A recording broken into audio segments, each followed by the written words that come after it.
네, 안녕하세요. 오늘 여자만세와 여판사 함께 보시고 전주 대담 진행할 이다혜라고 합니다.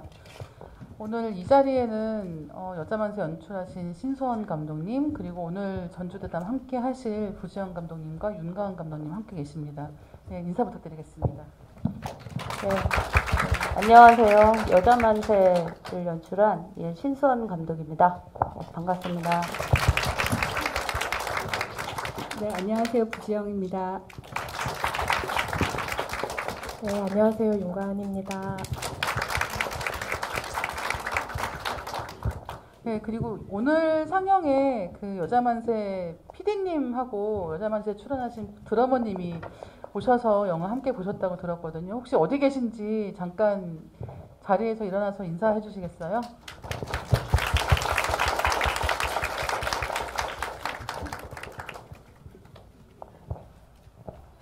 네, 홍은원 감독님 여판사라고 하는 영화는 2015년도에 이르러서 디지털 복원이 되었습니다.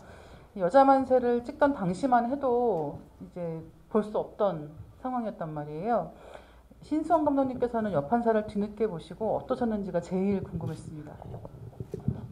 예, 여기 여자만세 보셨지만 거기 제가 2011년에 이 MBC 다큐멘터리를 촬영할 때는 너무 답답했던 게 홍은원 감독님이 3편이나 장편 영화를 찍었는데 프린트가 하나도 없었습니다. 그래서 정말 열심히 찾고 싶은 간절함이 있었는데 몇 년 전에 어떤 분이 창고에 있던 필름을 기증을 하신 거예요.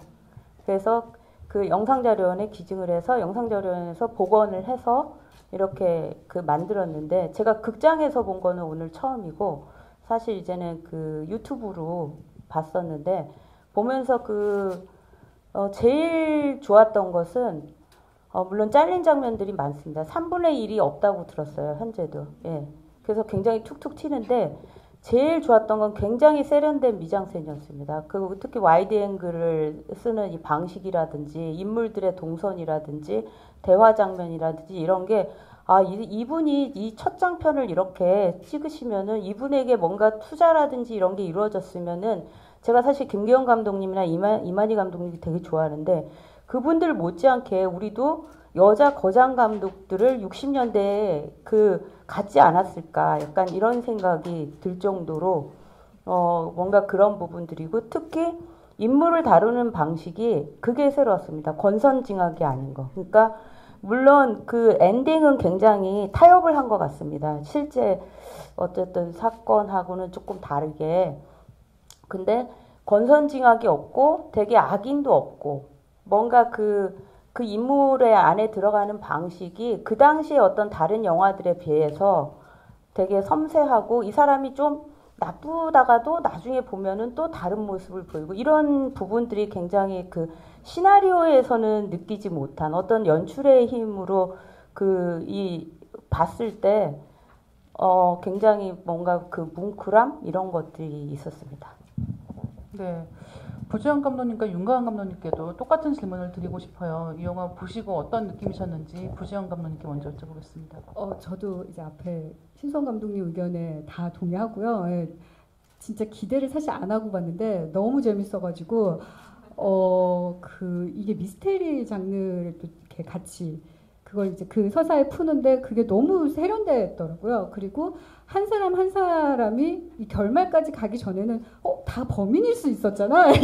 이런 게 또 이게 그냥 순수하게 그냥 미스테리 장르로만 갔어도 되게 재밌는데 근데 감독님께서는 하시고 싶은 말씀이 계셨기 때문에 이거를 이제 어떤 이 우리 여판사님의 이제 육성으로 그런 것들을 전하면서 동시에 되게 영화 자체로도 굉장히 세련되게 만들어냈다고 생각이 들었고요. 그리고 인물들이 되게 저는 가령 신우이 같은 너무 의상도 그렇고 너무 경쾌한 캐릭터인 거예요. 그리고 너무 귀엽고 그러니까 자기 욕망에 되게 솔직하다는 것도 너무 좋았고요. 그리고 이 캐릭터들이 대부분 각자 욕망들을 가지고 있어요. 근데 그 욕망 안에서 이 판사님이 약간 희생이 되기도 하고 또 어떨 때는 좀 복원이 좀 이렇게 다시 올라오기도 하고 그런 게 또 굉장히 재밌었고 그리고 거기 시아버지가 이 며느리를 바라보는 시점도 또 굉장히 새로운 거예요. 예, 그래서 그 부분도 요즘 시아버지 같기도 하고 저기에는 또 저희가 뭐가 있을까 뭐 이런 것도 이제 유추하면서 네, 되게 다양하게 이렇게 볼 수 있었던 작품인 것 같아요. 네, 윤가은 감독님 어떠셨나요? 다 해주셔가지고 저는 제가 한국 영화 박물관에서 2011년부터 15년까지 일종의 도슨트 같은 걸 했었어요. 그래서 이제 그때 어린이들 대상으로 오면은 이제 박물관 견학을 시켜주고 이런 영화사에 대해서 얘기하고, 그러니까 저는 공부한 감독님이고, 그때도 이제 뭐 박남옥 감독님이나 이제 몇 분 계시는데 이제 저분의 영화를 너무 보고 싶은데 그때 이제 그게 없었어가지고 너무 궁금했는데 그거를 볼 수 있다는 것 자체만으로도 좀 되게 경이로운 경험이었던 것 같고, 저도 사실은 기대를 전혀 안 했고 그냥 역사 속의 인물 같은 입지전적인 인물이라고 생각했는데 영화가 너무 재미있는 거예요. 그러니까 이야기적으로도 너무 재밌어서 이거는 현대에 맞는 방식으로 리메이크가 돼도 어떤 부분 되게 유효한 이야기일 수 있다 이런 생각도 들고, 카메라 워킹도 저는 중간중간 굉장히 깜짝 놀라는 워킹들 되게 많았어요. 그래서 그리고 그 시대상을 생각할 때 너무 놀라운 영화라는 생각이 정말 많이 들어서, 네. 근데 너무 한참 막 고조될 때 끝나버려가지고 너무 뭔가 하여튼 마무리가 제 속에서도 지금 잘 안 돼 있는 영화여가지고 아쉬움이 좀 있습니다. 네. 네. 저도 너무 재밌게 봤고, 지금 감독님들 말씀 들으면서도 제가 생각 못한 부분도 있었고, 제가 굉장히 좋았던 부분은 이분이 역시 원래 시나리오 쓰시던 분답게 정말 시나리오 잘 쓰시는구나. 그다음에 이 인물 하나하나 설정을 너무 잘하셔서 인물들이 가지고 있는 악한 면, 그다음에 또 약간 무던한 면 이런 것들을 다 잘 보여주시고, 때로는 그걸 유머러스하게 포착해내시는 거예요. 그래서 저는 사실은 노라 에프런 감독이 이제 미국에서 활동을 한 시나리오 감독 출신이면서 영화 감독도 했잖아요. 근데 홍은환 감독님이 계속 영화를 찍으셨으면 어떤 영화들이 계속 나왔을까라는 게 너무너무 궁금한 측면이 있었고, 또 한 가지는 한국 최초의 여성 판사에 대한 이야기가 실화가 있습니다. 그리고 그 여성 판사분은 40 정도의 나이에 돌아가셨어요.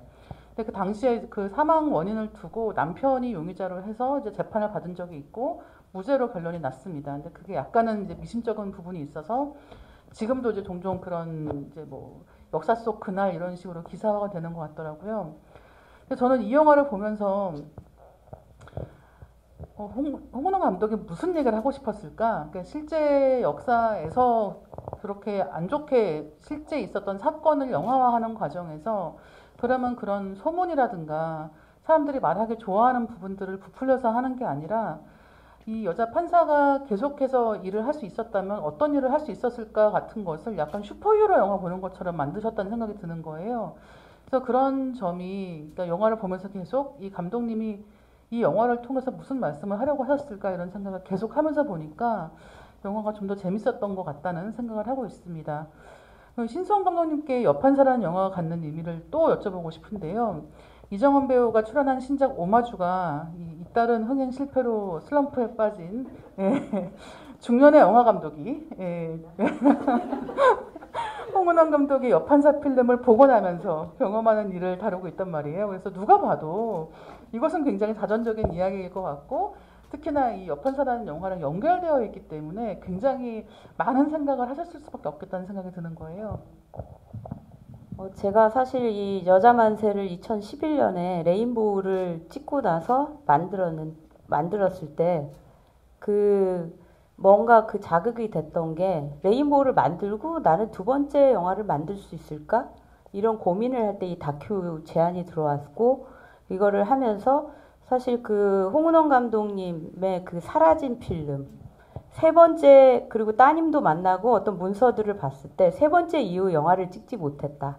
박남옥 감독님도 마찬가지로 첫 번째 이후에 출판사에 취직을 하신 걸로 알고 있어요. 네. 그래서 왜 이렇게 단절이 될까? 이런 두려움들이 은근히 이렇게 남아 있었어요. 그러면서 그때 이제는 뭐냐면은 제일 안타까웠던 것은 15년이나 그 영화 쪽에서 현장에서 활동을 하셨고 조감독까지 하셨고, 근데 이제 여판사가 최초의 작품이 그 당시 20만 명이 들었다고 하더라고요. 예. 대박난 영화였어요. 근데 어쨌든 그 필름이 없어졌다. 사라졌다는 거고, 두 번째, 세 번째도 마찬가지고, 그런 것들을 보면서, 그리고 또 실제 그 편집 기사님을 제가 취재하러 만났는데, 그분도 한국 영화 100편을 하셨습니다. 예, 근데 어쨌든 외롭게 이렇게 살고 계시는 모습들 보면서 뭔가 그 뒷방이라고 해야 되나? 그 뒤안길, 어쨌든 그 찬란했던 그 시절과 영화를 어쨌든 만들었던 필름 메이커들이 왜 이렇게 사라졌을까 하면서 막연한 어떤 두려움 이런 것들을 갖고 있었고, 그때 언젠가 이들의 이야기를 여기 다큐에서 한 15분 분량이거든요. 그걸로 하기에는 너무 저한테는 안타까웠어요. 그래서 언젠가 이거를 좀 영화로 만들고 싶다라는 막연한 생각을 갖고 있다가 이제는 제가 젊은이 양지 그 끝나고 후반 작업을 할 때 저도 좀 심적으로 많이 지치고, 예, 여러 흥행의 실패와 물론 흥행은 저하고 상관없다는 걸 마음을 비우고 살지만 마음을 비우고 삽니다, 저는. 예. 오마주 보신 분들은 아마 아실 거예요. 예. 근데 그런데도 불구하고 어떤 심적인 그런 거에서 문득 이 오마주 아이템이 생각이 나더라고요. 그래서 정말 편하게 영화 속에서 오마주 영화에서는 시나리오 못 쓰고 막 이런 장면이 나오는데 사실은 오마주 시나리오는 굉장히 편하게 써지고, 예, 그러면서 생각한 게 특히 여판사 필름이 발견됐다는 것이 저한테 힘이 됐습니다. 제가 비록 저예산 영화지만 그거를 구현할 수 없잖아요. 근데 여판사를 제가 쓸 수 있겠구나, 영화 속에. 그러면 의미도 있겠다. 내가 그 전에 2011년에 그 다큐 만들면서 안타까웠던 것을 고인이 되셨지만 따님도 고인이 되셨어요. 그렇지만 그분의 없어진 필름을 내 영화 속에서 세상에 다시 드러내는 것이 뭔가 그 의미가 있지 않을까. 예. 제가 그렇게 사명감이 있는 사람 아닌데 예, 그런 마음을 갖고 뭔가 동질감을 느꼈던 것 같아요. 제가 그 돌아가신 한 번도 뵙지 못했지만 그분의 집에 한번 취재하러 가서 책상에 앉았던 고인의 책상에 딱 앉았던 순간이 있어요.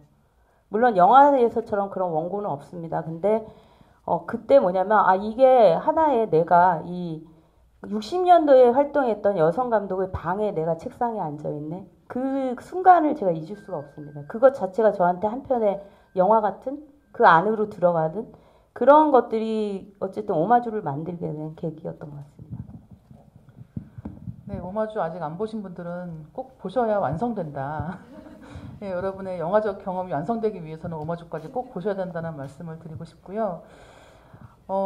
이 한국 최초의 여성 감독인 박남옥 감독이나 두 번째 여성 감독인 홍은원 감독에 대해서 남아있는 자료들을 보면 지금 말씀해 주신 것처럼 세 번째 영화 이후에는 영화를 만들지 못했다든가 이렇게 끝나는 이야기들이고, 또 한 가지는 당시 영화 현장에서 스태프들에게 밥을 해서 먹였다든가 하는 이야기, 그 다음에 이제 무슨 영화 현장에서 여자가 영화를 찍는 것에 대해서 뭔가 재수가 없다든가 이런 미신적인 이야기 같은 것들도 굉장히 많단 말이에요. 지금은 이런 이야기가 많이 바뀌었을 것 같고 없어졌을 것 같지만 그럼에도 불구하고 현장에서 작업하시는 분들께서 느끼시는 아직도 이런 게 남아있네라는 부분들이 있을 것 같거든요. 그래서 혹시 그런 나눠주실 만한 경험이 있으시다면 어떤 게 있으실지 여쭤보고 싶고요. 이번에는 부지원 감독님 먼저 여쭤볼게요.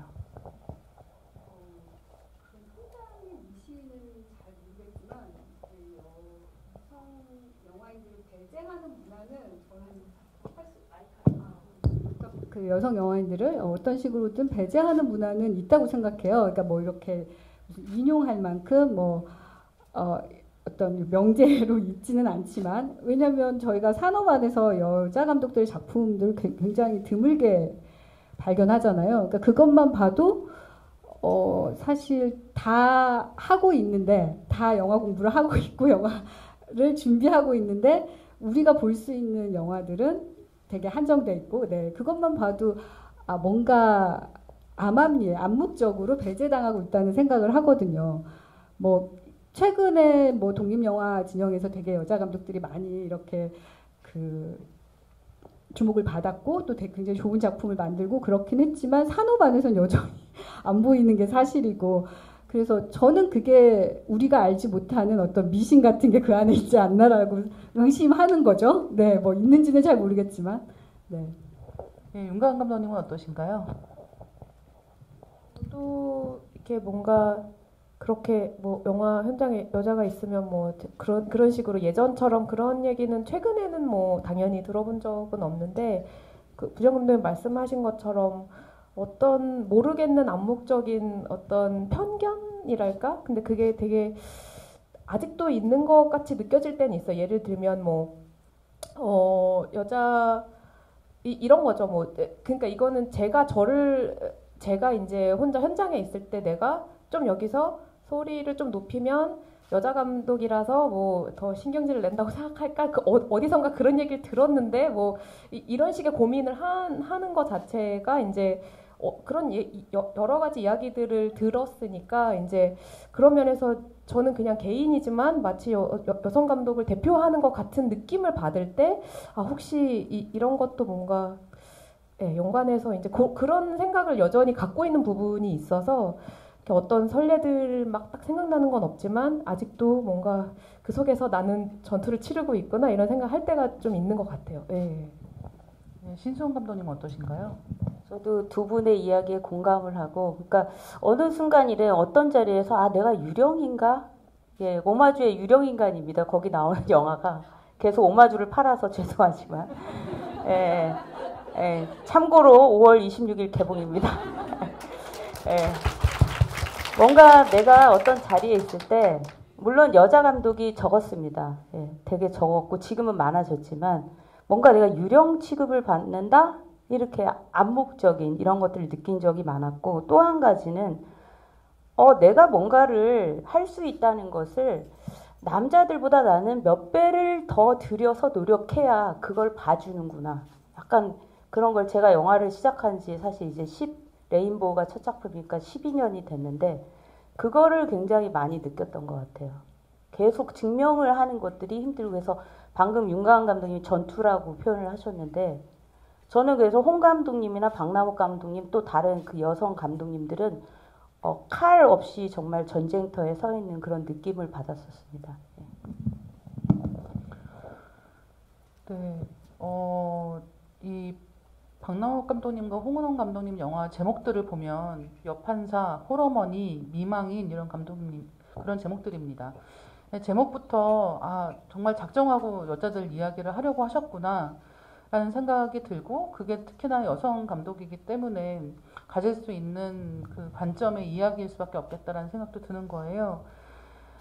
영화를 연출하시는 입장에서 가끔은 이런 갈등을 하시지 않을까라는 생각을 하게 됐는데, 뭐냐면 내가 하고 싶던 정말 내 안에 있는 나로부터 나오는 여성에 대한 이야기를 해야 된다라는 생각과 여성에 대한 이야기에 국한되지 않아야 나에게 다음 영화의 기회가 또 오는 거 아닐까라는 갈등이 왔다 갔다 할 것 같다는 생각을 한 적이 있었거든요. 실제로 영화를 찍으시면서는 어떠신지가 굉장히 궁금했습니다. 이번엔 윤가은 감독님 먼저 여쭤볼게요. 저는 그러니까 뭐 심지어 여자인데 아이가 돼버리니까 그 약간 최근까지도 사실은 왜 더 확장된, 이를테면 더 진짜인 어떤 더 산업에 가까운 어떤 것을 하지 않느냐는 질문을 최근에도 들었는데, 그래서 계속 고민하게 돼요. 그러니까 여자 아이에 대한 이야기로 선보이는 걸로 시작했는데 이제 저는 그거 말고 다른 거를 보여달라고 하셨을 때 그치, 나도 뭔가 더 어떤 식으로든 다른 이야기를 할 필요가 있는가? 혹은 이것들이 성공했기 때문에 이걸 더 이 안에서 확장할 수 있는 방법은 없나? 근데 아무도 나를 그렇게 봐주지 않는 건가? 뭐 이런 여러 가지 좀 말이 횡설수설해지는데 이거는 제 고민이 그만큼 복잡해서 그런 것 같아요. 그래서 이제 질문에 대한 답이 될지는 모르겠는데 이런 생각은 가끔 하는 것 같아요. 내가 지금까지 해왔던 이야기들이 아직 산업 안에서 자리매김 같은 거를 할 수 없는 이야기를 나는 계속 하려고 하고 있나? 이런 고민을 스스로 그런 질문을 자꾸 던지게 되는 순간들이 오는 것 같아요. 이거는 시장의 어떤 성격도 여전히 어떤 메이저 안에 이제 편입이 안 되는 이야기를 계속 하고 싶어 하나 나는 이런 고민을 스스로 하게 만드는 부분이 있죠. 네. 네, 근데 왜 좀 전에 신수원 감독님께서 이 여판사가 20만 명 동원했다고 했잖아요. 그러면은 이미 그것은 어느 정도 주류에서 통용되는 이야기라는 것을 증명한 셈이거든요. 근데 이것이 뭐 이를테면 여자 감독이 만들었다든가 여자 판사 너무 보기 드문 여자 판사에 대한 이야기라든가 라는 이유로 다시 소환해서 소재를 가지고 이게 보편적인 이야기일 수 있는가라고 묻는 게 굉장히 이상한 일이지만 사실은 그런 일들을 겪으신다는 생각이 드는 거예요. 이번엔 신수원 감독님께 여쭤보겠습니다. 저도 사실은 그 명왕성은 이제 남학생이 주인공인데 나머지는 다들 여자가 주인공인 이런 영화를 만들었는데 그 항상 듣는 말이 여성이 주인공이면은 투자받기 힘들다 이 얘기였어요. 그래서 그러다 보니까 어쩔 수 없이 제가 선택의 기로에 서서 그럼 나 그냥 나 저예산으로 찍어야 되겠다. 거기까지는 그 저예산이라는 거를 좀 감수하는 게 굉장히 좀 점점 힘들어지는 어떤 상황인데 그런 부분에서 오는 그 힘듦? 특히 요즘은 이제 저예산 만드는 게 굉장히 어려운 상황이 되었고 지금 그래서 사실 오마주 찍을 때 그 고민을 많이 했어요. 내가 언제까지 저예산 영화를 과연 할 수 있을까? 이런 고민 속에서 오마주 시나리오를 쓰면서 어쩌면 이것이 나의 그 마지막 영화일 수도 있겠다. 내가 살아남으려면 상업 영화를 할 수밖에 없고, 근데 그리고 또 코로나가 터졌습니다. 그래서 이제는 그러면은 이제 OTT도 해야 되고 여러 가지 고민들을 저도 뭐 OTT도 어쨌든 해야 되면 극장이 이런 상황을 해야 된다라는 생각을 하지만 여전히 그 저의 지금도 고민이 다음 작품을 그러면은 또 나는 여자가 주인공인 거를 하고 싶은데 왜냐하면 저는 감독이 잘 아는 것을 하는 게 가장 좋은 거라고 생각을 합니다. 제가 여성이기 때문에 여성의 마음을 물론 다 안다고 할 수는 없지만 남자가 아니기 때문에 피상적으로 남자를 물론 더 들어가서 팔 수도 있겠지만은 제일 편한 건 사실 제가 여자가 주인공일 때 편하거든요. 여배우랑 또 소통할 때도 물론 남배우들이 하고 뭐 이렇게 그렇지는 않지만은 아무래도 그게 있다 보니까 그래서 좀 이런 분위기들이 좀 개선이 아무래도 말씀하신 것처럼 이렇게 해도 되나? 내가 언제까지 내가 그 영화를 그래도 한 번 정도는 흔히들 주변에서 그렇습니다.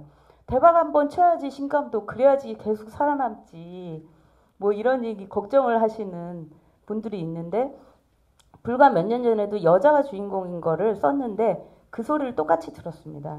여배우가 주인공이어서 투자받기 쉽지 않을 거다. 여전히 이렇게 하지만 뭔가 방법이 있을까요? 부지영 감독님? 저는 그런 질문이 되게 창작자를 되게 위축시키는 되게 부당한 질문이라고 생각해요. 예, 예전에도 이런 대답 많이 했었는데 왜 저한테만 그렇게 물어보시나요? 류승환 감독이나 윤종빈 감독한테는 왜 너는 남자 얘기만 하니라고 안 물어보면서 왜 저한테만 맨날 여자 얘기하냐고 물어보냐고. 근데 이게 사실은 박수 칠 건 아니고요. 근데 안으로는 사실 저도 고민스럽긴 한데 그 질문 자체가 너무 좀 화가 나게 만드는 게 있죠. 왜냐하면 제가 말씀하신 것처럼 제가 아는 서사를 할 뿐인데 제가 하고 싶은 얘기를 할 뿐인데 마치 그건 네가 하고 싶어도 그건 하지 마. 그거 하면 너 돈 못 벌어. 이런 얘기인 거잖아요. 그리고 저도 뭐 다른 얘기도 생각할 수 있습니다. 하지만 지금은 이걸 하고 싶은 것일 뿐인데 거기에 대해서 그냥 단순히 여자 이거 하나로 이제 꼬투리를 잡는 것 자체가 너무 부당하다 이런 생각을 많이 하고요. 그리고 저도 OTT 준비하지만 거기는 공이 남녀 50%씩 넣거든요, 제가. 그것도 나름 의식한 것일 수도 있을 수도 있죠. 네. 하지만 아무튼 저는 그런 질문 이제 안 나왔으면 좋겠어요. 제발. 네, 그리고 인류 보편이 무엇인가를 상상하는 것도 좀 다르게 생각할 필요가 있다는 생각이 들어요. 예를 들면 윤가은 감독님께서 여성이고 어린 아이가 나오는 영화이기 때문에 굉장히 특수한 방식으로 계속 이렇게 가두어서 항상 이야기가 된다고 하면 사실은 남자 아이가 주인공인 영화는 성장 서사의 가장 기본적인 형태로 오랫동안 이야기가 되어 왔습니다. 근데 왜 이게 여자 아이가 되었을 때는 특수한 굉장히 예외적인 상황처럼 이야기가 되는가에 대해서는 사실은 조금만 더 비틀어서 생각을 해보면 시야가 확장되는 경험을 할 수 있지 않나라고 생각을 하게 되고요. 이번에는 부지영 감독님께 여쭤보겠습니다. 카트라고 하는 영화에서는 그동안 보조적인 역할을 많이 해왔던 중년 여성 배우들이 앙상블 연기를 정말 멋지게 보여준 작품이라는 생각이 듭니다. 그래서 관객분들에게도 사실은 이제 당시에 그 극장에서 영화를 보는 입장에서도 그 배우들이 정말 같이 뭘 만들면서 힘이 나는 모습을 느낄 수가 있었는데 현장에서 보시는 입장에서 더 했을 것 같거든요. 혹시 현장 이야기를 들려주실 수 있는 게 있다면 듣고 싶습니다. 저는 카트 찍을 때 사실 영화 찍지 말고 배우들하고 놀았으면 좋겠다는 생각을 많이 했었어요. 그러니까 이 배우분들의 휴게실이 그 용인에 이제 물류센터가 이제 세트장이었고 거기 공간이 워낙 많이 있어가지고 배우들 휴게실도 되게 넓었거든요. 근데 거기에 이제 그 촬영 준비하는 동안에 이제 기다리는 시간 동안 이분들이 한 20대에서 한 60대까지 있는데 이분들이 거기서 이렇게 장기자랑도 하시고, 그러니까 무슨 아크로바틱 시연도 하시고, 마임도 하시고, 또 무슨 그 스포츠 댄스 같은 것도 추시고. 근데 저는 그거를 이제 동영상으로 본 거예요. 현장에서 직관하지 못하고, 왜냐면 저는 준비를 해야 되니까. 근데 나중에 그 동영상을 보면서 너무 부럽다. 나도 여기서 같이 보고 즐겼으면 좋겠는데, 이분들만 정말 재밌게 지내시는구나. 근데 그 힘이 고스란히 사실 이제 촬영장에 오면 그게 발현이 돼요. 예. 그러니까 뭐 이건 정말 거짓말이 아니라 제가 그 조단혁 배우들의 연기 디렉션 하나도 안 했거든요.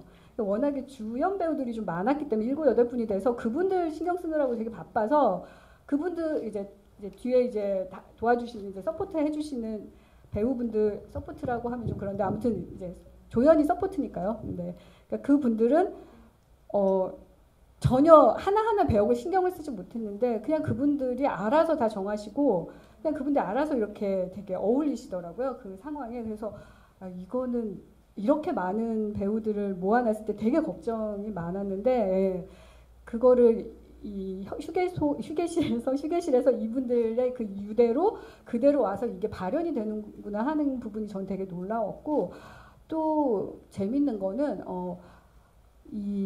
저는 이제 이걸 또 성별에 대한 어떤 편견이라고 생각하실지도 모르겠는데 저는 남자 배우들 사이에서 분명 위계가 생긴다고 생각하는데 여자 배우분들 사이에서는 저는 그걸 발견을 못했어요. 예. 그러니까 굉장히 그 횡적으로 되게 서로 그 연대 혹은 유대한다는 그런 게 되게 강력하게 보이더라고요. 그래서 저는 현장에서 이제 촬영하면서도 이게 내가 저분들한테 뭘 이렇게 그 디렉션하는 입장이 아니라 저 안에 한 사람의 구성원으로 있었으면 좋겠다 이런 생각을 많이 했던 것 같아요. 네, 그게 결국은 그 배우들끼리의 스킨십이라고 하는 것도 영화에 영향을 미친다는 생각을 많이 하게 되고 특히나 여러 사람이 주인공이고 여러 사람이 또 조연으로 같이 필요한 영화에서는 더더욱 그렇다는 생각이 듭니다. 제가 부지영 감독님 이름을 여러분 포털 사이트 같은 데서 검색을 해보시면 감독님 이름이 지도교수로 굉장히 많이 언급이 됩니다. 그래서 예를 들면 최근에만 해도 클라이밍, 야구소녀, 아워바디 같은 영화들에서 이제 지도교수로 이름이 떠있단 말이에요. 그러니까 다른 말로 하면 부지영 감독님처럼 혹은 부지영 선생님처럼 요즘 젊은 여성 감독들이 어떤 이야기 하고 싶어 하는구나 이런 것들을 예민하게 많이 보시는 분이 또 없을 것 같아서 네. 최근에 모르고요. 잘 모르고 근데 지금 말씀하시는 영화 말고도 사실은 자랑하고 싶은 영화들이 더 있긴 해요. 작년에 이제 전주에서 상영했던 혼자 사는 사람들도 이제 저희 장편 과정의 친구였고 또 뭐 그 부산 영화제에서 이제 화제작이었던 뭐 같은 속옷을 입는 두 여자도 그렇고 올해 또 윤신혜가 사라졌다도 그렇고. 요즘 여성 감독들과 젊은 여성 감독들에 대한 대단한 기대를 많이 가지고 있어요. 그러니까 감독님 저도 네. 저의 첫 영화 선생님이 부지영 감독님. 네, 10년 전에 저 왜 빼세요? 저는 자랑스러운 사람들 얘기하면서 지금 빠져있는 한 감독님이 계셨네요. 사실 가장 잘된 제자. 되게 자랑하고 기회가 있을 때마다 굉장히 자랑하고 네. 맞고요. 가장 잘된 제자 맞고요. 근데 뭐 당연히 윤가은 감독도 그렇지만 이 젊은 여성 감독들이 여자 서사를 하지만 계속 무궁무진하구나라는 생각을 하거든요. 저가 생각하지 못하는 새로운 이야기들을 끌어오고 새로운 서사들을 할 수 있는 능력들이 있구나. 이번에 윤신에도 저 보고 되게 놀랐지만 사실 장편 과정에서도 얘는 반드시 해야 된다라는 애 중에 하나였거든요. 이 영화는 반드시 만들어줘야 된다. 그런 학생이었을 정도로 저는 뭐 아카데미뿐만이 아니라 사실 독립영화 쪽은 이미 여자 감독들이 굉장히 좋은 성적, 좋은 작품들을 만들어내고 있고, 근데 이제 이게 또 한편으로는 왜 이게 산업까지 연결이 안 되는가, 그 부분은 계속 딜레마이고 고민인 것 같아요. 네, 사실 학교에서는 이제 이 여자 학생들 수가 굉장히 많단 말이에요. 그래서 사실은 학부만 보면 당연히 한 10년 정도만 지나면 여자 감독 영화가 한 절반쯤 되겠는데 라고 생각을 하는데 실제로 그렇게 반영되지 않는 현실이 있다는 거죠. 그래서 이제 그런 부분이 무엇일까에 대해서 계속해서 질문하게 되고 고민도 하게 되는 것 같습니다. 그리고 지금 뭐 말씀해주신 영화들이 전부 다 이제 어떻게 보면 요즘에 만들어지는 이런 독립영화 진영에서의 이 여성 영화라고 불리는 작품들의 경우는 점점 더 복잡한 이야기를 다루고 있는 것 같아요. 그러니까 그냥 단순하게 잘라서 이야기하기가 어렵다라는 생각이 드는 거죠. 네, 그래서 이른바 이 여성 영화라고 하는 명령에 대해서도 질문을 드리고 싶습니다. 그러니까 여성이 만드는 여성 주인공의 이야기, 뭐 흔히 얘기하는 여성 서사 이런 것들을 여성 영화라는 식으로 이제 이야기를 할 때가 많이 있는데, 이제 문제는 이 수가 적다 보니까 어떤 경우에는 여성 영화라고 얘기를 함으로써 더 이렇게 붐업을 시켜야 된다라는 분위기로 보일 수도 있지만, 또 한편으로는 너무 이렇게 테두리에 가두는 게 아닐까라는 생각이 들기도 하는 거예요. 이거는 저도 이제 매체에서 일을 하면서 여성 영화라는 말을 쓰면서도 이렇게 말을 하는 게 도움이 되는 것인가? 아니면 여성을 빼고 이야기하는 것이 여성 영화인들이 더 많이 영화를 찍을 수 있게 하는 방법인가라는 게 저도 굉장히 고민되는 부분이어서 혹시 감독님들은 어떻게 생각하시는지 여쭤보고 싶었고요. 신수환 감독님 먼저 여쭤볼게요. 저도 사실 그 질문지를 보면서 저는 사실 여성 영화다 이런 뭐 마치 전쟁 영화 이것은 과학 영화 여성 영화 이게 어떻게 보면은 그 여성이 아직 소수고 소수의 그 이 시스템 안에서 아직은 어떤 그 힘의 관계에서 밀려나 있는 이렇기 때문에 붙여지는 이름일까? 이게 조금 고민이 되더라고요. 그래서 하지만 어쨌든 간에 지금도 말씀하셨듯이 좋은 어쨌든 영화를 만드는 여성 감독들이나 현장 영화인들이나 이런 현장 스태프들이 늘어나면 점점 이 말은 사라질 단어가 되지 않을까요? 예, 그런 생각을 했습니다. 잠시. 네, 부지영 감독님 어떠세요? 네, 저도 비슷한데 최근에 그게 되게 개토화시키는 어떤 의미로 다가올 때 좀 화가 나거든요. 그러니까 분명 다양한 서사 중에 하나로서 있어야 되는 이야기이긴 한데 이게 아까 가령 뭐 투자 안 되는 영화를 지칭할 때 그런 말을 쓴다거나 그런 식으로 되게 부정적으로 사용할 때 좀 화가 나는 것 같아요. 언젠가 우리가 이게 너무 많아서 굳이 지칭하지 않아도 될 때는 사실 자연스럽게 사라질 수 있는 단어긴 하지만 그거를 본인 쓰는 사람의 의도를 반영해서 그렇게 사용할 때 좀 기분이 썩 좋지 않다는 그런 것 같아요. 윤가은 감독님은 장편 영화 우리 집에서 초등학생의 이야기를 담아내셨단 말이에요. 이후 어린이 관객들을 상영회 같은 데서 굉장히 많이 만나셨을 것 같은데 혹시 그런 곳에서 감독님을 보고 저도 장래 희망이 영화 감독이다라고 말하는 그런 어린이들을 많이 만나셨을지가 굉장히 궁금했었거든요.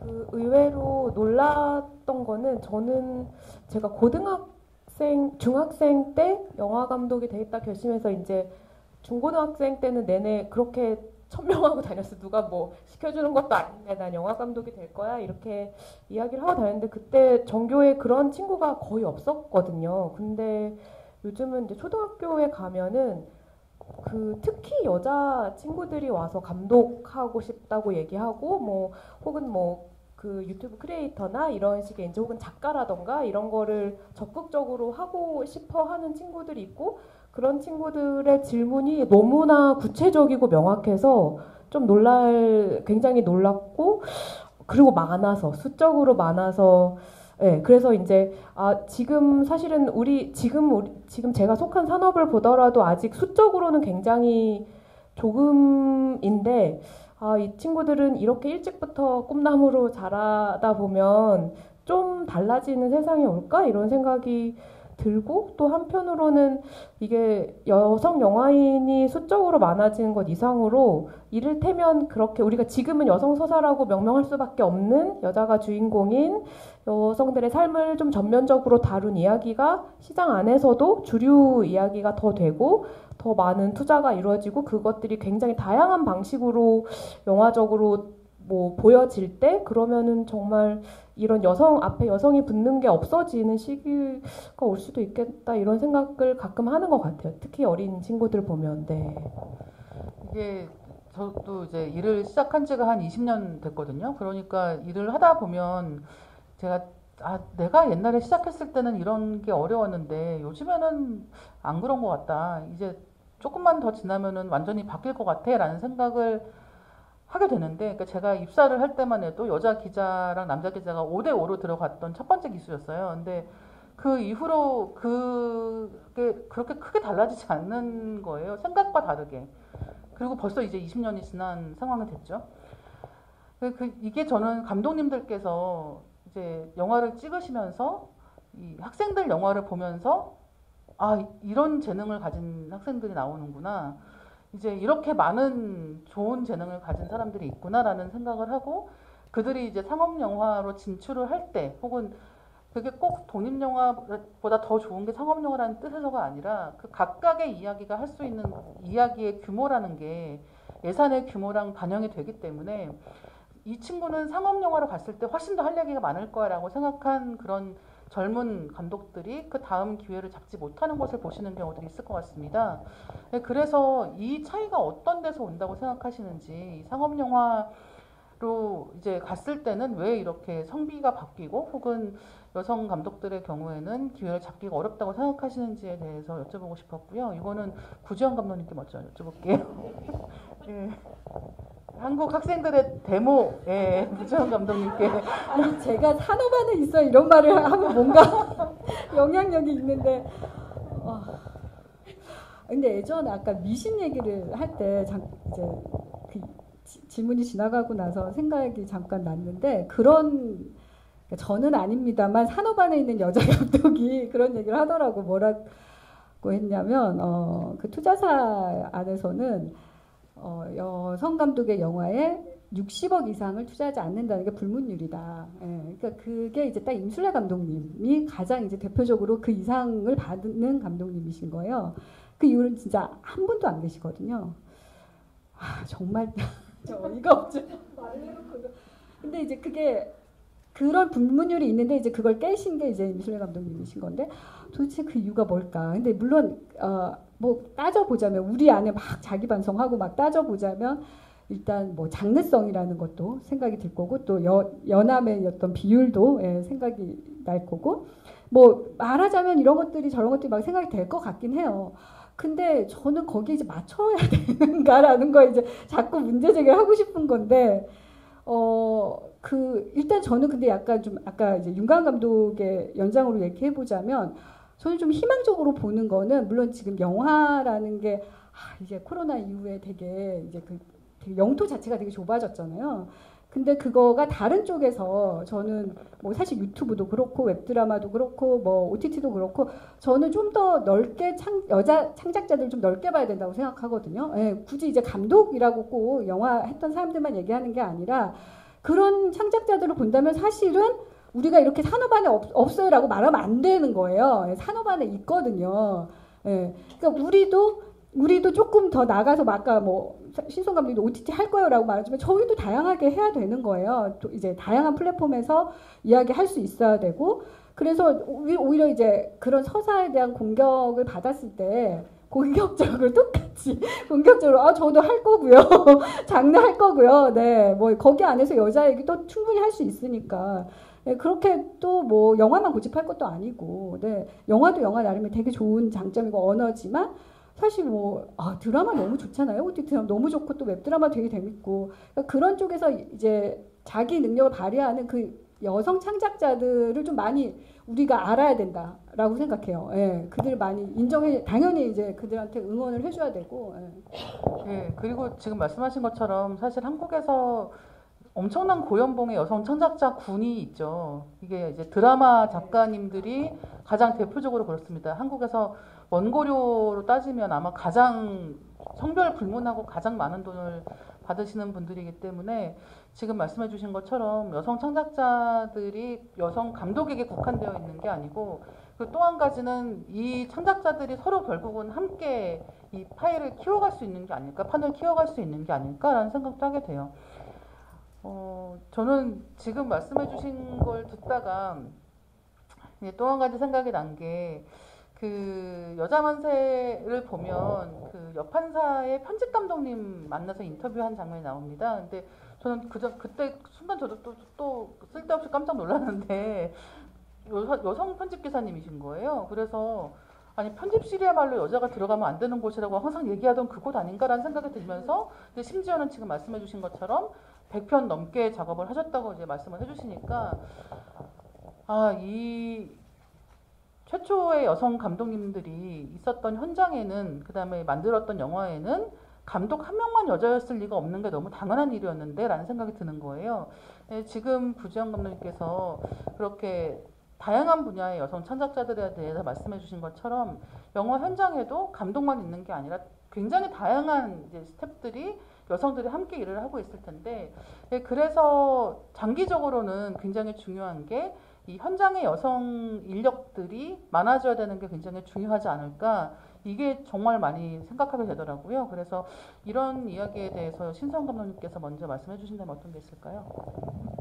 예, 제가 이제는 뭐 2년에 한 번씩 어쨌든 영화를 찍으면서 변화가 있었던 것 같아요. 특히 현장 스태프들이 그 촬영 조명팀은 거의 다 남자였거든요.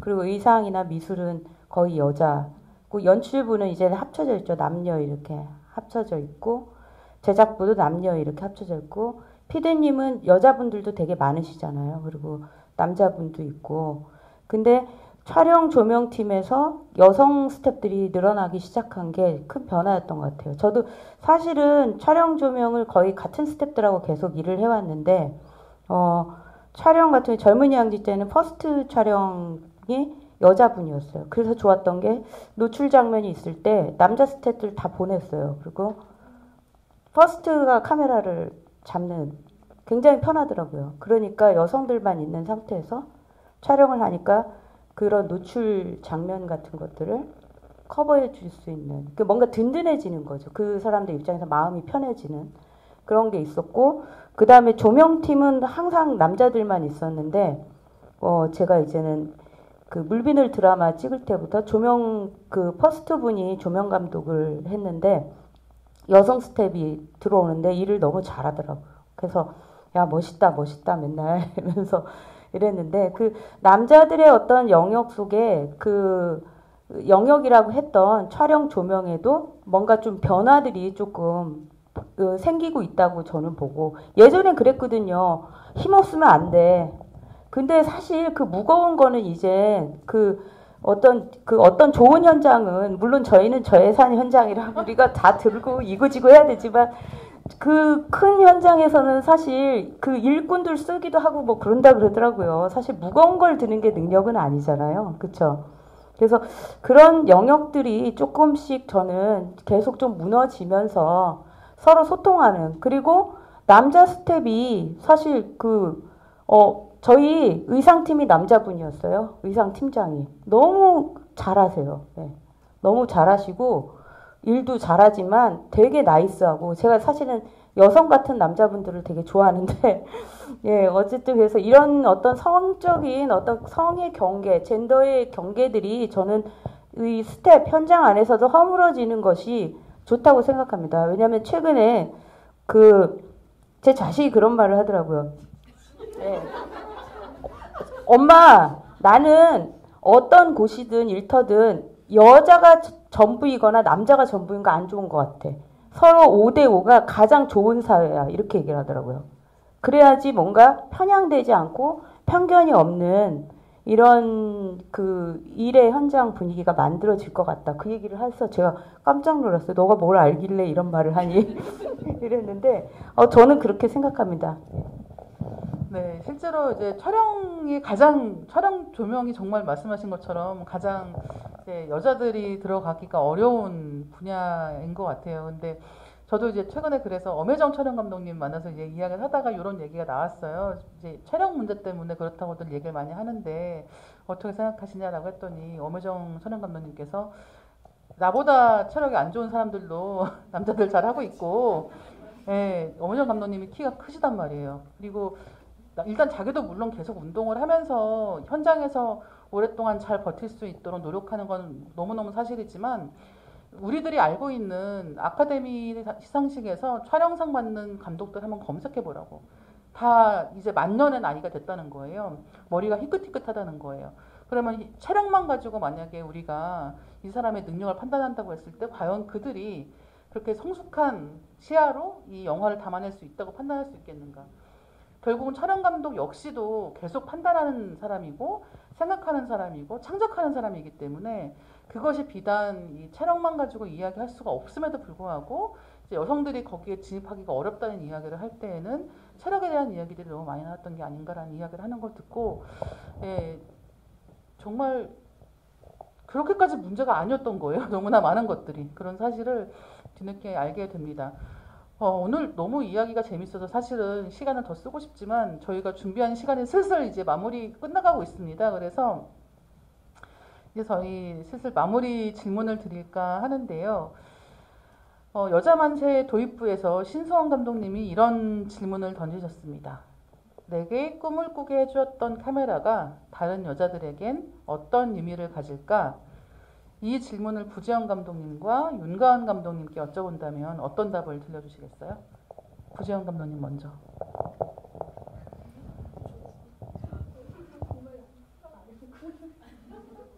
그러니까 너는 왜 영화 찍어? 혹은 너한테 영화는 뭐야? 이런 질문하고 너무 비슷해가지고 정말 이런 질문이 너무 대답하기 어려운데. 그렇죠. 이거 기자들이 던지면 되게 네. 기자들은 왜 저런 질문을 하는 거야? 하지만 감독님도 그런 질문을 하신다.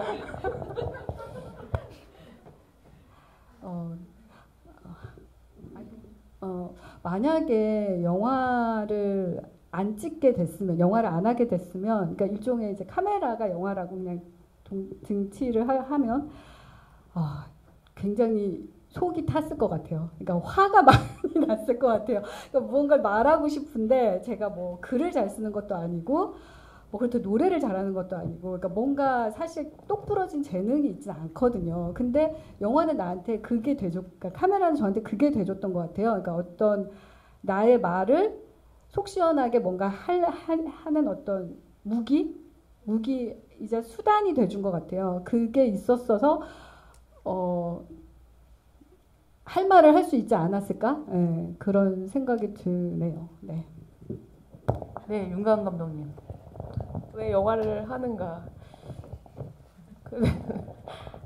너무 어려운 질문인데, 근데